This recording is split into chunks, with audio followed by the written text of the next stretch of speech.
जय श्री कृष्ण दोस्तों। आज हम एक प्रोफेसर और एक छात्र के रोचक तथ्य के ऊपर कहानी सुनेंगे। एक दिन कॉलेज में प्रोफेसर ने विद्यार्थियों से पूछा कि इस संसार में जो कुछ भी है उसे भगवान ने ही बनाया है ना। सभी ने कहा हाँ, भगवान ने ही बनाया है।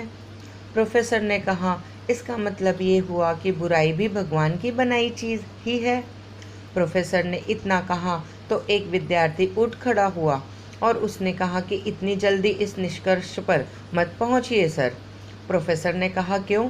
अभी तो सबने कहा है कि सब कुछ भगवान का ही बनाया हुआ है, फिर तुम ऐसा क्यों कह रहे हो? विद्यार्थी ने कहा सर, मैं आपसे छोटे छोटे 2 सवाल पूछूंगा, फिर उसके बाद आपकी बात भी मान लूँगा। प्रोफेसर ने कहा तुम दार्शनिकों की तरह सवाल पर सवाल करते हो। खैर पूछो। विद्यार्थी ने पूछा सर, क्या दुनिया में ठंड का कोई वजूद है? प्रोफेसर ने कहा बिल्कुल है, 100% है, हम ठंड को महसूस करते हैं।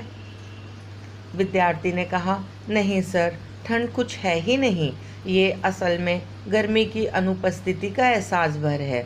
जहाँ गर्मी नहीं होती वहाँ हम ठंड को महसूस करते हैं। प्रोफेसर चुप रहे। विद्यार्थी ने फिर पूछा सर, क्या अंधेरे का कोई अस्तित्व है? प्रोफेसर ने कहा बिल्कुल है, रात को अंधेरा होता है।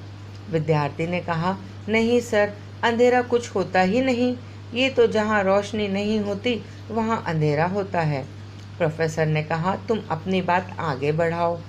विद्यार्थी ने फिर कहा सर, आप हमें सिर्फ लाइट एंड हीट यानी प्रकाश और ताप ही पढ़ाते हैं, आप हमें कभी डार्क एंड कोल्ड यानी अंधेरा और ठंड नहीं पढ़ाते। फिज़िक्स में ऐसा कोई विषय ही नहीं है। सर, ठीक इस तरह ईश्वर ने सिर्फ अच्छा अच्छा बनाया है। अब जहाँ अच्छा नहीं होता वहाँ हमें बुराई नज़र आती है, पर बुराई को ईश्वर ने नहीं बनाया, ये सिर्फ अच्छाई की अनुपस्थिति भर है।